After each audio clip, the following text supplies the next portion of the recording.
بسم اللہ الرحمن الرحیم۔ السلام علیکم۔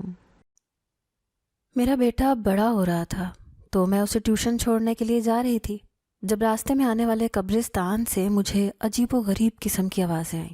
میں نے دیکھا کہ بہت سی عورتیں وہاں پر اکٹھا تھیں اور جانے کیا معاملہ تھا۔ میں بھی اس طرف چلی گئی۔ جب سامنے کا منظر دیکھا تو حیران رہ گئی۔ یہ سب عورتیں ایک قبر پر پتھر برسا رہی تھیں، ساتھ ہی گالیاں دے رہی تھیں، جوتے بھی پھینک رہی تھیں۔ میں آگے بڑھی۔ جب میں نے دیکھا کہ قبر کس کی ہے تو میرے قدموں تلے سے تو زمین نکل گئی۔ میں جا کر قبر کے سامنے کھڑی ہو گئی تو عورتوں کے ہاتھ رک گئے۔ انہوں نے کہا کہ سکینہ پاگل ہو گئی ہے کیا، ہٹ آگے سے۔ میں نے کہا کہ پاگل تو تم لوگ ہو گئے ہو، اتنی نیک عورت کی قبر کے ساتھ یہ کیا کر رہے ہو؟ کیوں اس کی قبر کی بے حرمتی کر رہے ہو؟ عذاب آئے گا تم لوگوں پر، اللہ کا سخت عذاب، تم لوگوں کو شرم آنی چاہیے۔ انہوں نے کہا تجھے نہیں پتا کہ حقیقت کیا ہے۔ میں نے کہا کہ کیا ہے حقیقت؟ اس کو تو سارا گاؤں جانتا تھا، اس کی کون سی حقیقت ہے؟ ہم تو بچپن سے اس کو جانتے ہیں۔ ابھی میں بول ہی رہی تھی کہ ایک عورت نے چلا کر مجھے ایسی بات بتائی کہ میرے قدموں تلے سے زمین نکل گئی، اور میں نے بھی پلٹ کر اس کی قبر کے اوپر تھوک دیا، کیونکہ مجھے اس نے بتایا کہ یہ عورت ہر رات کو نہ جانے کتنے۔ میرا نام سکینہ ہے اور ہم لوگ ایک گاؤں میں رہتے تھے۔ یہ گاؤں بہت ہی زیادہ روایت پسند تھا۔ یہاں پر کچھ بھی نہیں تھا۔ یہاں پر تو لوگوں کے گھر میں ٹی وی تک نہیں تھا۔ ایک دفعہ ایک کمپنی یہاں پر آئی تھی اور انہوں نے ادھر کی عورتوں کو بنیادی چیزیں اور صفائی ستھرائی کے بارے میں سمجھانے کے لیے چھوٹا سا سیمینار رکھا تھا۔ ان لوگوں نے ان کو بھی بھگا دیا۔ گاؤں کے سربراہ نے کہا تھا کہ تم ہماری عورتوں کو خراب کرنا چاہتے ہو، ان کو گندی گندی باتیں سکھانا چاہتے ہو، جو باتیں گھر کی چار دیواری میں عورتیں ایک دوسرے سے بھی نہیں کرتی، تم وہ مائک کے سامنے کھڑے ہو کر بولو گے۔ ان لوگوں کی تو ایسی ہی درگت بنائی کہ ان کے تو سر تک پھٹ گئے اور وہ وہاں سے چلے گئے۔ میں اسی گاؤں میں پلی بڑھی تھی اور میری شادی بھی یہیں کے ایک مرد کے ساتھ ہو گئی۔ یہاں کے مرد عورتوں کے معاملات میں بالکل نہیں بولتے تھے۔ عورتوں کے سارے معاملات گھر کی عورتیں ہی طے کرتی تھیں۔ اسی لیے جس گھر میں زیادہ عورتیں ہوتیں وہاں پر بیٹی کو دینے میں لوگ ایک پل کو بھی نہیں سوچتے تھے کہ اتنی ساری عورتیں ہیں تو مل جل کر سنبھال لیں گی، کوئی بھی مسئلہ ہوگا، بیماری ہوگی، بچہ پیدا ہوگا تو سب مل جل کر ایک دوسرے کا ساتھ دے لیں گی۔ یہ بات تو اچھی تھی، لیکن یہ سب بھی مجبوری میں ہی ہوا تھا، کیونکہ یہاں کے مرد عورتوں پر توجہ نہیں دیتے تھے۔ جس گھر میں میری شادی ہوئی یہاں پر بھی میری دیورانیاں تھیں 2 اور ایک جٹھانی تھی۔ میری ساس بھی تھی اور میری ساس کی بہن بھی، ایک نند بھی تھی اور وہ اسی گھر میں رہتی تھی۔ یہاں پر کوئی مسئلہ نہیں تھا، سب مل جل کر کام کر لیتے تھے۔ کام زیادہ ہوتے تھے لیکن پھر بھی ہو جاتے تھے۔ میرا شوہر باقیوں کی نسبت اس لیے بہتر تھا کہ وہ مجھ پر بلا وجہ چلاتا یا ہاتھ نہیں اٹھاتا تھا، اور میں کوشش کرتی تھی کہ اسے ایسی کوئی وجہ ہی نہ دوں۔ لیکن ہم لوگ بہت زیادہ غریب تھے، پورا گاؤں ہی غریبوں کا تھا، صرف یہاں کے سربراہ کا خاندان ہی کھاتا پیتا تھا۔ ان کے گھر میں سہولیات تھیں، باقی کسی کے پاس کچھ بھی نہیں تھا۔ پرائی زمینوں پر کام کرتے تھے، آدھی سے زیادہ محنت سربراہ لے جاتا تھا۔ ہمیں تو بس 2 وقت کی روٹی مل جاتی، وہی کافی تھا۔ لیکن اسی گاؤں میں ایک بہت اچھی عورت رہتی تھی جو اس گاؤں کی عورتوں کا درد سمجھتی تھی۔ وہ لوگوں کی فری ڈیلیوری کرواتی تھی، جبکہ ڈیلیوری پر کم سے کم بھی 10-15 ہزار لگ ہی جاتے ہیں، چاہے وہ نارمل ہی کیوں نہ ہو۔ لیکن وہ یہ کام مفت میں کرتی تھی، اور وہ اتنی اچھی خاتون تھی کہ وہ شام کے ٹائم بچوں کو مفت میں قرآن پاک کی تعلیم بھی دیا کرتی تھی۔ اس کی عمر میری ماں کے برابر تھی۔ میں بھی اس کے پاس پڑھتی رہی تھی اور میں نے بھی قرآن اسی سے سیکھا تھا۔ آج کل رمضان چل رہا تھا تو وہ ہر روز 500 لوگوں کو مفت میں افطاری بھی کروایا کرتی تھی۔ سنا تھا کہ وہ بہت بڑی ڈاکٹر تھی، شہر میں کافی ٹائم گزار کے آئی تھی، لیکن پھر واپس اپنے گاؤں میں آ گئی اور گاؤں کی عورتوں کی خدمت کرنے کا عزم کر لیا۔ سربراہ کے خاندان کے بعد ایک اسی عورت کا گھر تھا جہاں پر کچھ سہولیات نظر آتی تھیں۔ اس کے گھر کی عورتیں یعنی اس کی بہوئیں مشینوں میں کپڑے دھوتی تھیں۔ ان کے گھر میں ایک ٹی وی بھی لگا تھا، فریج بھی تھا، لیکن سارے گاؤں کو وہ گرمیوں میں ٹھنڈا پانی نہیں دے سکتی تھیں، اسی لیے کچھ گھر ان سے ٹھنڈا پانی لیتے تھے۔ سربراہ کی بھی اس خاندان کے ساتھ اچھی بھلی الیک سلیک تھی، وہ ان کو کچھ بھی نہیں کہتا تھا، جبکہ باقی سب کو تو اس طرح سے رکھا ہوا تھا جیسے سارا گاؤں ہی اس کا نوکر ہے۔ اس عورت کا نام باجی ماہنور تھا۔ یہ عمر میں سب سے بڑی تھیں لیکن اس کو سب باجی ماہنور ہی کہتے تھے۔ مجھے جب امید مل گئی تو میں بہت خوش تھی، لیکن یہ بھی پتہ تھا کہ ڈیلیوری ہوگی تو خرچہ کون کرے گا۔ اسی لیے جب میری ڈیلیوری میں تھوڑا عرصہ رہ گیا تو میں باجی کے پاس چلی گئی۔ میں نے کہا کہ مجھے اپنا نام لکھوانا ہے، فلاں تاریخ تک میرے ہاں بچہ پیدا ہو جائے گا۔ اس نے کہا کہ ٹھیک ہے تم آ جانا، کوئی مسئلہ نہیں ہے۔ انہوں نے 2-3 ٹیسٹ لکھ کے دیے، کہا کہ یہ ضرور کروانے پڑیں گے اور اس کے لیے بازار جانا پڑے گا، یعنی کہ شہر۔ میں نے کہا کہ چلیں اتنا تو کر ہی لیں گے۔ اس نے میرا نام لکھ لیا اور اس نے کہا کہ کوئی مسئلہ نہیں، تم آ جانا۔ میں نے کہا کہ آپ کا بہت شکریہ، آپ بہت اچھی ہیں، میں بچپن سے آپ کو دیکھ رہی ہوں، میں بھی آپ کی طرح بننا چاہتی ہوں۔ اس بات پر وہ مسکرا دیں۔ ان کی شخصیت بہت اچھی تھی۔ وہ لمبے قد کی تھی، دبلی پتلی سی تھی، سفید گوری صاف ستھری عورت تھیں، بہت سمجھدار اور اچھی نیت کی لگتی تھیں، یعنی اس کو دیکھ کے کوئی بھی کہہ سکتا تھا کہ یہ عورت بری نہیں ہے۔ میں اپنے شوہر کے ساتھ شہر گئی اور ہم نے 2-3 ٹیسٹ کروائے، لیکن رات ہو گئی۔ میرے شوہر نے کہا کہ اب کیا کریں، اب تو ہماری گاؤں کی طرف جانے والی گاڑی بھی نہیں ملے گی۔ ہم بہت پریشان ہو گئے۔ پھر مجھے میری ایک دوست کا خیال آیا جو اسی شہر میں رہتی تھی۔ دراصل پہلے وہ بھی گاؤں میں رہتے تھے، لیکن پھر وہاں سے چلے گئے تھے۔ وہ لوگ سمجھدار تھے، ان کو پتہ تھا کہ اس گاؤں میں کوئی مستقبل نہیں ہے، اور پھر تھوڑے امیر بھی تھے۔ پیسہ ہوتا ہے تبھی انسان ایسے فیصلے کرتا ہے۔ میں نے کہا کہ میرے پاس اس کا نمبر ہے۔ میرے پاس ایک پرس تھا جس میں چھوٹی سی ڈائری تھی، اس میں میں نے اس کا نمبر لکھا ہوا تھا۔ میرے شوہر نے کہا کہ نہیں ہم کسی کے گھر اس طرح رات کو نہیں رہیں گے۔ میں نے کہا کہ پھر ہم رات کہاں رہیں گے؟ شہر میں تو ہوٹلوں کے کرائے بھی بہت زیادہ ہوتے ہیں۔ میرا شوہر بھی پریشان ہو گیا۔ اس نے کہا کہ اچھا اسی کو فون کرو۔ ابھی تو شام کے 7 بجے تھے۔ میں نے اسے فون کیا تو وہ بہت خوش ہوئی۔ اس نے کہا کہ ارے تم یہاں آئی ہوئی ہو تو تمہیں تو صبح ہمارے ساتھ ہی ہسپتال جانا چاہیے تھا، تم ہمارے گھر آ جاتی، ہم تمہیں ساتھ لے جاتے، ہمارے پاس گاڑی بھی ہے۔ اچھا تم کہاں کھڑی ہو، مجھے بتاؤ، میں آ رہی ہوں۔ میں نے اسے بتایا تو تھوڑی دیر کے بعد وہ اپنے بھائی کے ساتھ مجھے لینے کے لیے آ گئی۔ میرا شوہر بھی بڑا متاثر ہوا۔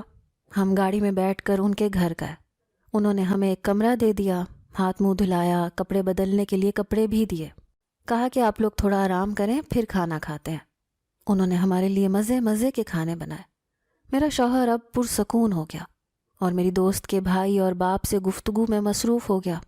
میں بھی اپنی دوست کے ساتھ باتیں کرنے لگی۔ اس نے کہا کہ تم نے اپنا کیا حال بنا لیا؟ میں نے کہا کہ بس بچہ ہونے والا ہے نا، اس لیے۔ اس نے کہا کہ نہیں، بات بچے کی نہیں ہے، تمہارا تو حال بگڑ گیا ہے، کاش تم بھی اس دوزخ سے نکل جاتی۔ میں نے کہا کہ اب ایسی بھی بات نہیں ہے۔ اس کے ساتھ بہت گپ شپ ہوئی اور صبح ہم لوگ واپس آ گئے۔ وہی لوگ ہمیں بس اڈے تک بھی چھوڑنے کے لیے آئے۔ میں نے اپنی دوست ماریا سے کہا کہ وہ کسی دن گاؤں ضرور آئے۔ اس نے کہا کہ ہاں میں گاؤں ضرور آؤں گی تم سے ملنے کے لیے۔ اب میں خالہ جو بن گئی ہوں، وہ ڈاکٹر بن رہی تھی۔ مجھے اسے دیکھ کر بہت خوشی ہوئی اور میں بھی یہ سوچنے لگی کہ اس کے خاندان کے ایک مثبت فیصلے نے کیسے اس کی زندگی بدل دی، اور ہمیں دیکھو وہیں کے وہیں رہ گئے۔ وہ بہت اچھی لڑکی تھی۔ اس نے میرا چیک اپ بھی کیا تھا، حالانکہ ابھی وہ ڈاکٹر بنی نہیں تھی، پر اس نے کہا تھا کہ سب کچھ ٹھیک ہے، وہ عورتوں کی ہی ڈاکٹر بن رہی تھی۔ میرا آخری وقت نزدیک آ گیا، یعنی کہ میری ڈیلیوری کا ٹائم آ گیا۔ میں باجی کے پاس چلی گئی۔ انہوں نے کہا کہ تمہارا معاملہ تھوڑا خراب ہے، اس لیے تمہیں 3 دن یہیں پہ رکھنا پڑے گا۔ میں نے کہا کیا میرا آپریشن ہوگا؟ انہوں نے کہا کہ نہیں آپریشن نہیں ہوگا، لیکن پھر بھی تمہیں کم سے کم 3 دن تک رہنا ہوگا۔ میری ساس نے کہا کہ ہمیں کوئی مسئلہ نہیں ہے۔ اب ظاہر ہے ان کو کیا مسئلہ ہوتا، سب کچھ مفت میں ہو رہا تھا، اور یہاں پر خیال رکھنے کے لیے بھی 2-3 عورتیں تھیں جو اسی گاؤں کی تھیں اور باجی ان کو تنخواہ دیتی تھیں۔ اسی لیے میری ساس نے کہا کہ پھر ہم چلتے ہیں، اب یہ آپ کے حوالے ہے، آپ کی شاگردہ بھی رہ چکی ہے، آپ اس کا خیال کریں۔ انہوں نے کہا کہ ہاں بالکل بے فکر، آپ کو فکر کرنے کی ضرورت نہیں ہے۔ باجی نے میری ڈیلیوری کروا دی۔ میرے ہاں بیٹا پیدا ہوا، بیٹے کو میرے گھر بھجوا دیا۔ وہاں پر میری ساس اس کا خیال رکھ رہی تھیں۔ ابھی وہ ویسے بھی دودھ نہیں پی رہا تھا، فیڈر پر ہی تھا، اور میں 3 دن کے بعد اپنے ہوش میں آئی۔ مجھے یاد ہے کہ بیچ میں مجھے تھوڑا ہوش آیا تھا، لیکن میری طبیعت بڑی خراب تھی۔ اب میں پہلے سے کچھ بہتر تھی، پر میرے پیٹ میں بہت درد ہو رہا تھا۔ باجی نے کہا کہ تھوڑا درد ہوگا، تمہارا کیس بہت مشکل تھا، تمہیں آپریشن سے بچا لیا لیکن مجھے چھوٹا آپریشن کرنا پڑا، اسی لیے یہ سب کچھ ہوا ہے۔ میں نے کہا کہ بس میں ٹھیک ہوں، میری اولاد ٹھیک ہے، مجھے اور کچھ نہیں چاہیے۔ آپ کا بہت شکریہ۔ انہوں نے مجھے تھوڑے پیسے بھی دیے اور کہا کہ یہ پیسے تم اپنے پاس رکھو۔ میں نے جب پیسوں کی طرف دیکھا تو میں حیران رہ گئی، یہ تو 10,000 روپے تھے۔ میں نے کہا باجی، ایک تو آپ نے ہماری فری میں ڈیلیوری کروا دی اور اب آپ مجھے 10,000 روپے بھی دے رہی ہیں، مجھے ان پیسوں کی ضرورت نہیں ہے۔ آپ نے مجھ پر اتنا بڑا احسان کیا ہے، اس سے زیادہ پیسے لگ جاتے اگر آپ نہ ہوتی تو۔ انہوں نے کہا کہ یہ تم اپنے پاس رکھو، تمہیں اس کی ضرورت پڑے گی، تمہارا بیٹا ابھی چھوٹا ہے اور ابھی کچھ دن تک تمہارے اندر اتنی ہمت نہیں ہوگی کہ تم اسے دودھ پلا سکو، اسی لیے اسے ڈبے کے دودھ پر رکھنا پڑے گا۔ تم ان پیسوں سے ڈبے والا دودھ ہی خرید لینا، اسے اچھا دودھ پلانا۔ میں نے وہ پیسے لے لیے اور ان کا شکریہ ادا کیا۔ مجھے بہت کمزوری محسوس ہو رہی تھی۔ انہوں نے کہا کہ ایک دن اور رک جاؤ۔ میں نے وہاں پر 4 سے 5 دن گزارے، اس کے بعد میں گھر چلی گئی۔ پھر 40 دن تک میں بستر پر ہی رہی، کیونکہ گھر میں اتنی ساری عورتیں تھیں کہ مجھے اٹھنے کی کوئی ضرورت نہیں تھی۔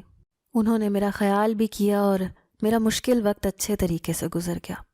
باجی روز لوگوں کو کھانا بھی کھلایا کرتی تھی، تو ہمارے گھر والے بھی وہاں سے کھانا لے کر آتے تھے، اسی لیے گھر میں کسی کو کوئی مسئلہ نہیں ہوا۔ 10-12 دن کے بعد میں اس قابل ہو گئی کہ اپنے بچے کو دودھ بھی پلانا شروع کر دیا۔ میرا بچہ جلدی جلدی بڑا ہو رہا تھا، اب تو چلنے بھی لگا تھا، لیکن ابھی تک مجھے دوسرے بچے کی امید نہیں ملی تھی۔ میرے شوہر نے کہا کہ اب تک تو دوسرا بچہ ہو جانا چاہیے تھا، پہلا بچہ چلنے لگا ہے، جب تک دوسرا بچہ ہوگا یہ خود سے کھانے پینے والا ہو جائے گا۔ میں ان مردوں میں سے نہیں ہوں کہ ہر سال تم سے بچے پیدا کرواؤں، لیکن اب تو 1.5 سال ہو گیا ہے، تم باجی کے پاس کیوں نہیں جاتی؟ میں نے کہا اچھا میں جاتی ہوں، لیکن جب میں گئی تو مجھے پتہ چلا کہ ان کی اپنی طبیعت بہت خراب ہے، وہ تو بستر سے اٹھ نہیں سکتی۔ ان کے ساتھ جو عورت کام کرتی تھی اس نے کہا کہ 1-2 دن میں ٹھیک ہو جائیں گی، تو تم دوبارہ آ جانا۔ لیکن میں دوبارہ نہ جا سکی، کیونکہ بار بار گھر سے نکلا ہی نہیں جاتا تھا۔ انہی دنوں مجھے میری دوست ماریا کی کال آئی۔ اس نے میرے شوہر کے نمبر پر فون کیا تھا۔ فون صرف میرے شوہر کے پاس ہی تھا، وہ بھی چھوٹا والا بٹنوں والا فون تھا۔ اس نے مجھے آ کر بتایا کہ تمہاری دوست گاؤں آ رہی ہے۔ میں نے کہا کہ یہ تو بہت اچھی بات ہے۔ اس نے کہا کہ ہاں، ان لوگوں نے ہماری بہت خدمت کی تھی، ویسے تو ہمارے گھر میں کچھ ہے نہیں، لیکن کوشش کریں گے کہ ان کو اچھا کھلا سکیں۔ اس نے کہا تھا کہ وہ صرف 2 دن کے لیے ہی آ رہی ہے، وہ اپنی امی کے ساتھ آ رہی تھی، کیونکہ ابھی بھی اس کی امی کے یہاں پر بہت سے رشتہ دار رہتے تھے اور وہ شاید ان رشتہ داروں کے گھر ہی رہنے والی تھی، لیکن ایک ٹائم کے کھانے کے لیے تو ہمارے گھر آتی، اور اتنا تو ہمارا بھی فرض بنتا تھا کہ ہم ان کو کھانا کھلاتے۔ انہوں نے ہمیں رہنے کے لیے اپنا گھر دیا تھا، کپڑے دیے تھے، اچھا کھانا کھلایا تھا۔ میری دوست آ گئی۔ اس نے جب میرے بیٹے کو دیکھا تو بہت خوش ہوئی، اسے گلے سے لگا کر بیٹھ گئی، اسے پیار کرنے لگی۔ وہ اس کے لیے تحفے، کپڑے، بہت سی چیزیں لے کر آئی تھی۔ میری ساس بھی حیران ہو رہی تھی کہ تمہاری دوست تو بڑی امیر ہے۔ میں نے کہا کہ ہاں، وہ ڈاکٹر بن رہی ہے، ڈاکٹر۔ میں نے اسے باجی کے بارے میں بھی بتایا تھا۔ اس نے کہا کہ ہاں، وہ ابھی تک یہ کام کرتی ہیں۔ میں نے کہا کہ ہاں، میری ڈیلیوری بھی انہوں نے ہی کی ہے۔ میں نے اس کے لیے اچھا سا کھانا بنایا، اس نے کھانا وغیرہ کھا لیا۔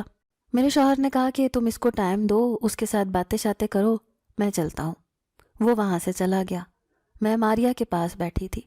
باتوں باتوں میں میرا بچہ رونے لگا تو میں نے اسے دودھ پلانے کے لیے اپنی قمیض تھوڑی سی اوپر کی اور اپنے بیٹے کو دودھ پلانے لگی۔ وہ میری دوست تھی، بھلا مجھے اس سے شرمانے کی کیا ضرورت تھی؟ اور پھر گاؤں میں سب عورتیں ایسے ہی کرتی تھیں، ایک دوسرے کے سامنے بیٹھ کر بچے کو دودھ پلا لیتی تھیں، کیونکہ اس میں ایسی کوئی معیوب بات نہیں سمجھی جاتی تھی۔ لیکن ماریا کے چہرے کی رنگت اچانک سے اڑ گئی، اس کی نظر شاید میرے پیٹ پر پڑ گئی۔ اس نے کہا کہ یہ تمہارے پیٹ پر نشان کیسا ہے؟ میں نے کہا کہ وہ میں نے باجی سے پوچھا تھا، انہوں نے کہا کہ جب بچہ پیدا ہوتا ہے نا تو اس کے بعد اس طرح کے نشان بن جاتے ہیں۔ ماریا نے کہا کہ ہاں، ان کو اسٹریچ مارکس کہتے ہیں۔ میں نے کہا کہ ہاں، باجی نے بھی ایسا ہی کوئی مشکل سا لفظ بولا تھا۔ ماریا نے کہا کہ ہاں مجھے پتہ ہے، لیکن یہ جو تمہارے پیٹ پہ نشان ہے یہ ایسا نشان نہیں ہے، یہ تو آپریشن کا نشان ہے۔ تمہارا بچہ آپریشن سے پیدا ہوا ہے؟ میں نے کہا کہ نہیں، میری تو نارمل ڈیلیوری ہوئی تھی۔ باجی کہہ رہی تھی کہ چھوٹا آپریشن ہوا ہے۔ اس نے کہا کہ اگر آپریشن سے بھی ہوا ہوتا تو اس نشان کو یہاں پر نہیں ہونا چاہیے تھا. یہ نشان تمہاری کمر کے ایک سائڈ پر ہے. کیا تم مجھے دکھا سکتی ہو؟ ماریا میری دوست تھی اور پھر ڈاکٹر بھی بن چکی تھی. میں نے کہا ہاں دیکھ لو. اس نے اس نشان کو دیکھا تو انگلش میں کچھ بڑبڑانے لگی جس کا مطلب تھا یا میرے خدا. میں نے کہا کہ کیا ہو گیا، کیوں پریشان ہو رہی ہو؟ اس نے کہا کہ کیا تم میرے ساتھ ڈاکٹر کے پاس چل سکتی ہو، کوئی ایسا ڈاکٹر جس کے پاس الٹرا ساؤنڈ والی مشین ہو. میں نے کہا کہ مجھے ان چیزوں کا اتنا نہیں پتا، لیکن الٹرا ساؤنڈ والی مشین تو باجی کے پاس بھی نہیں ہے. وہ تو خود ہی اندازہ لگا لیتی ہیں کہ بچے کی حرکت ہے کس طرف. اس نے کہا کہ اس عورت کا نام مت لو میرے سامنے، بس تم کسی طرح میرے ساتھ چلو، شہر چلو میرے ساتھ، میں نے تمہارا الٹرا ساؤنڈ کروانا ہے. میں نے کہا نہیں میں نہیں جا سکتی، اپنے شوہر کی اجازت کے بغیر تو بالکل بھی نہیں. پہلے ہم آئے تھے لیکن وہ تو ہماری مجبوری تھی، وہ مجھے جانے نہیں دے گا. میری دوست نے کہا تم ذرا بھائی سے پوچھو. میں نے اپنے شوہر سے پوچھا تو اس نے کہا کہ تمہیں شہر جانے کی کیا ضرورت ہے، تم نے وہاں جا کے کیا کرنا ہے، اپنا گھر سنبھالو. میں نے کہا کہ میری دوست ہے، مجھے ساتھ لے جانا چاہتی ہے. تو میرے شوہر نے کہا کہ پھر ہم مہینے کے آخر پر چلیں گے، ابھی تو میں تمہیں نہیں بھیج سکتا. میری دوست کو واپس بھی جانا تھا. اس نے کہا کہ میں چلتی ہوں لیکن تم شہر ضرور آنا. میں نے کہا کہ ہاں ٹھیک ہے، میں ضرور آؤں گی. اور مہینے کے آخر پر میں نے اپنے شوہر کی منت کی کہ وہ مجھے شہر لے گیا. میں اپنی دوست کے گھر چلی گئی اور وہ مجھے ایک پل کی دیر کیے بغیر ہسپتال لے گئی. اس نے میرا الٹرا ساؤنڈ کروایا. الٹرا ساؤنڈ کرنے والی بھی ایک عورت ہی تھی. وہ اس عورت سے بات کر رہی تھی کہ میرا اندازہ ٹھیک ہے نا. اس عورت نے کہا کہ بالکل ٹھیک ہے، لیکن یہ تو بہت عجیب سی بات ہے، اس کا مطلب کہ ان کے ساتھ بہت برا ہوا ہے. میں نے کہا کیوں، کیا ہوا ہے میرے ساتھ؟ تو میری دوست نے جب مجھے پریشان ہوتے ہوئے دیکھا تو اس نے مجھے کچھ نہیں بتایا. اس نے کہا کہ دیکھو ایسا ویسا کچھ نہیں ہے، بس تم ایک کام کرو، تم اپنا بہت خیال رکھو اور پانی زیادہ سے زیادہ پیا کرو. میں نے کہا کہ کیوں؟ اس نے کہا کہ تمہارے لیے ضروری ہے. میں نے کہا کہ میں پانی تو زیادہ ہی پیتی ہوں. ٹھیک ہے، شکریہ تمہارا.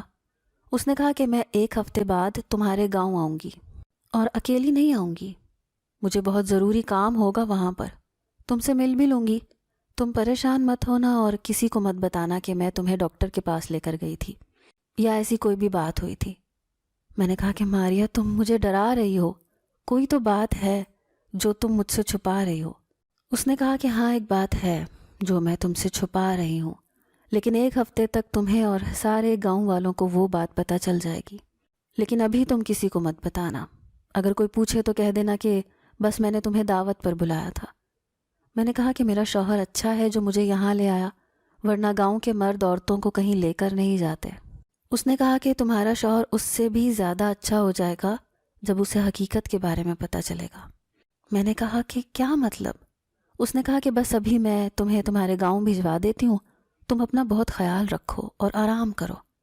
میں نے کہا کہ ٹھیک ہے. میں واپس اپنے گاؤں آ گئی اور میں نے کسی کو یہ بات نہیں بتائی، بس یہی کہا کہ دعوت تھی. میری ساس نے کہا کہ تیری دوست تو بڑی امیر ہے، بلاتی ہے وہاں پر، دعوتیں کرتی ہے، ڈاکٹر ہے، اس کے پاس گاڑی بھی ہے. اس کا کوئی بھائی ہے کیا؟ کیونکہ میری ایک نند بھی تھی جو ابھی غیر شادی شدہ تھی. میں نے کہا کہ ہاں اس کا بھائی ہے، لیکن مجھے نہیں پتا کہ وہ اس کی شادی کروانا چاہتے ہیں یا نہیں، اور کہیں شادی طے ہوئی ہے یا نہیں. میری ساس نے کہا کہ تو باتوں باتوں میں اس سے پوچھ تاکہ ہم اپنی بانوں کا رشتہ وہاں پر کر سکیں. ارے وہاں پر رہے گی تو کتنی خوش رہے گی، اس گاؤں میں اس کی کیا حالت ہوگی، کیا مستقبل ہوگا. میں نے اپنی ساس سے کہا کہ ہمیں تو اسی گاؤں میں رکھا ہوا ہے، شہر جانے کی بات کریں تو وہاں بھی جانے نہیں دیتی، اور اب اپنی بیٹی کو یہاں سے نکالنا چاہتی ہیں تاکہ یہ اچھے حالات میں رہے. میری ساس کا کہنا تھا کہ تم لوگ تو اسی گاؤں میں پلی بڑی ہو، تمہارے ماں باپ نے تم لوگوں کی شادی یہاں پر کروا دی، ان کو سوچنا چاہیے تھا، اس میں ہمارا کیا قصور. اب ہم اتنا بڑا خاندان لے کر شہر کیسے جا سکتے ہیں، کیا کریں گے وہاں پر. میں دل میں سوچتی تھی کہ پورے خاندان کو لے جانے کی بات کون کرتا ہے، میرا شوہر مجھے ہی لے جائے تو کافی ہے. میرا شوہر اس گاؤں کے باقی مردوں سے اچھا تھا، لیکن ابھی بھی اس کے اندر کچھ ایسی حرکتیں تھیں جو کبھی بدلی نہیں جا سکتی تھیں. خیر کچھ دن اسی طرح گزر گئے. ایک دن میں قبرستان کے سامنے سے گزر رہی تھی آج صبح ہی بڑی بری خبر ملی تھی کہ باجی اس دنیا سے جا چکی تھیں۔ اس دن میں گئی تھی تو ان کی طبیعت بہت خراب تھی، لگتا تھا ان کا آخری وقت آ گیا تھا، اور عمر بھی تو زیادہ تھی۔ مجھے بڑا افسوس ہوا۔ میری استاد بھی تھیں، میری محسن بھی تھی، انہوں نے میرا بڑا ساتھ دیا تھا، لیکن ان کے خاندان میں صرف ان کی بہویں ہی تھیں۔ میں نے سوچا کہ کسی دن جا کر افسوس کر آؤں گی، پر مجھے وقت نہیں مل رہا تھا۔ آج بھی اپنے بیٹے کے ساتھ ذرا گاؤں کی سبزی والی دکان پر جا رہی تھی۔ قبرستان کے پاس سے گزری تو چیخو پکار کی آوازیں آئیں۔ اندر جھانک کر دیکھا تو قدموں تلے سے زمین نکل گئی۔ وہاں پر بہت ساری عورتیں کھڑی تھیں اور باجی کی قبر پر پتھر جوتیاں برسا رہی تھیں۔ میں حیران رہ گئی، آگے جا کر کھڑی ہو گئی۔ میں نے کہا کہ شرم کرو تم لوگ، کیا کر رہی ہو؟ کیوں اس عورت کی قبر کی بے حرمتی کر رہے ہو؟ تمہیں پتہ ہے یہ عورت کون ہے؟ انہوں نے کہا کہ تمہیں بھی تو نہیں پتہ کہ یہ کیا کرتی رہی ہے۔ میں نے کہا ہاں، روز 500 لوگوں کو کھانا کھلاتی تھی، تم سب کو مفت میں قرآن پڑھایا، تم سب کی مفت میں ڈلیوریاں کروائیں، اور کیا کرتی رہی ہے؟ اور اب تم سب لوگ یہ کیا کر رہے ہو؟ تو ایک عورت نے مجھے ایسی بات بتائی کہ میں حیران رہ گئی۔ فوراً وہاں سے بھاگی، اپنے شوہر کے پاس گئی۔ میں نے اسے کہا کہ میری دوست کا نمبر ملا دے۔ ابھی میں اپنی دوست کا نمبر ملا ہی رہی تھی کہ مجھے گاڑی کی آواز آئی۔ میری دوست باہر آ چکی تھی۔ میں پاگلوں کی طرح اس کے پاس بھاگی۔ میں نے کہا کہ وہ عورت، وہ گاؤں والی عورتیں کہہ رہی ہیں کہ اس نے ہمارے ساتھ۔ میری دوست نے میرے کندھے پر ہاتھ رکھا۔ اس نے کہا کہ ہاں، کہاں ہے وہ عورت؟ میں اپنے ساتھ پولیس کو لے کر آئی ہوں اس عورت کو پکڑنے کے لیے۔ اس نے تم سب کے ساتھ بہت برا کیا ہے۔ میں نے کہا کہ وہ تو اس دنیا سے چلی گئی ہے۔ تو میری دوست حیران رہ گئی۔ پولیس والے بھی قبر پر گئے اور کچھ معاملات دیکھتے رہے، پھر وہ وہاں سے چلے گئے۔ میری دوست سے میں نے پوچھا کہ اب کیا ہوگا؟ اس نے کہا کہ کچھ نہیں ہوگا، بس تمہیں اپنا بہت زیادہ خیال رکھنا ہوگا۔ دراصل باجی ماہنور کے الٹے سیدھے ہی کام تھے۔ وہ اگر عورتوں کی فری ڈلیوریاں کرتی تھیں تو ان کے گردے چوری کر لیا کرتی تھیں، اور ایک ایک گردے کو 5-5 لاکھ روپے میں بیچتی تھیں۔ تبھی تو وہ مفت میں ڈلیوری کرتی تھیں، کیونکہ ڈلیوری سے زیادہ پیسے بچا لیتی تھیں۔ میری کمر پر جو نشان تھا وہ اسی آپریشن کا نشان تھا۔ اس نے میرا دایاں گردہ نکال لیا ہوا تھا۔ جب میری دوست مجھے ڈاکٹر کے پاس لے گئی تو اس نے بھی یہی کنفرم کیا کہ میرے پیٹ میں صرف ایک ہی گردہ تھا۔ تبھی تو مجھے 10,000 روپے دیے تھے تاکہ میرا منہ بالکل ہی بند ہو جائے۔ میں تو اس طرح سے رونے لگی۔ میرا کیا ہوگا؟ میں ساری زندگی ایک گردے کے ساتھ کیسے گزاروں گی؟ مجھے میری دوست نے سمجھایا کہ ایک انسان ایک گردے پر بھی گزارا کر سکتا ہے، لیکن اسے اپنا بہت زیادہ خیال رکھنا ہوتا ہے، اور اس گاؤں کا تو پانی بھی خراب ہے۔ میرے شوہر کو جب یہ بات پتہ چلی تو وہ بھی بہت پریشان ہوا، اور میرے ساتھ ہی نہیں، گاؤں کی بہت سی عورتوں کے ساتھ یہ سب کچھ ہوا تھا۔ عورتوں کو کیا پتہ تھا کہ بچہ پیدا ہونے کے بعد پیٹ پر کیسے نشان پڑتے ہیں؟ ان سب کے پیٹ پر آپریشن کا نشان تھا، لیکن ان کو اس چیز کی خبر ہی نہیں تھی، اور اگر وہ کسی سے یہ بات پوچھتی تھیں تو باجی سے ہی پوچھتی تھیں، اور باجی تو ان کو جھوٹ ہی بولتی تھیں کہ یہ تو بچہ پیدا ہونے کی وجہ سے نشان پڑ گئے ہیں۔ ہم سب کے ساتھ بہت برا ہوا تھا، لیکن اس سے پہلے کہ باجی کو سزا ملتی وہ اس دنیا سے جا چکی تھی۔ پر شاید اس کی آخرت بری ہونے والی تھی، کیونکہ 1 ہفتے کے بعد اس کی قبر پھٹ پڑی۔ اس کو پھر سے بند کیا گیا، لیکن وہ پھر سے پھٹ گئی، اور اس کی قبر کے پاس بہت سی بری بدبو آتی تھی۔ کوئی بھی وہاں سے نہیں گزرتا تھا۔ لوگوں کو قرآن پڑھنا اور لوگوں کو مفت میں کھانا کھلانا، وہ سب اس کا نقاب تھا۔ وہ اس نقاب کے پیچھے اپنا بھدا چہرہ چھپانا چاہتی تھی، لیکن اس کے گناہ اتنے بڑے تھے کہ اس کے گناہوں کا ازالہ نہیں ہوا، اور اس کا عذاب اس دنیا میں ہی شروع ہو گیا۔ اس کے بعد سے میں اپنا بہت زیادہ خیال رکھتی ہوں، کیونکہ اگر میں ٹھیک رہوں گی تو اپنی اولاد اور اپنے شوہر کا خیال رکھ پاؤں گی۔ مجھے ایسے لگتا ہے کہ یہ سب کچھ صرف اس وجہ سے ہوا کیونکہ اس گاؤں میں عورتوں کو بنیادی معلومات کے بارے میں کچھ پتہ ہی نہیں تھا۔ اس کے بعد جب یہاں پر سیمینار والے آئے تو گاؤں والوں نے ان کو نہیں روکا، اور انہوں نے ہمیں ایسی ایسی باتیں بتائیں کہ جس کے بارے میں ہمیں بالکل بھی اندازہ نہیں تھا۔ وہ کہتے ہیں نا کہ سب سے بڑی جنگ جہالت سے ہوتی ہے، اور ہماری جنگ بھی جہالت سے تھی۔ اگر آپ کو آج کی ہماری کہانی پسند آئی ہے تو اسے لائک کیجیے اور اپنے پیاروں کے ساتھ شیئر کیجیے، اور ہاں، اگر ابھی تک آپ نے ہمارا چینل سبسکرائب نہیں کیا تو ضرور کیجیے۔ ملتے ہیں کل ایک نئی اور دلچسپ کہانی کے ساتھ، تب تک کے لیے اللہ حافظ۔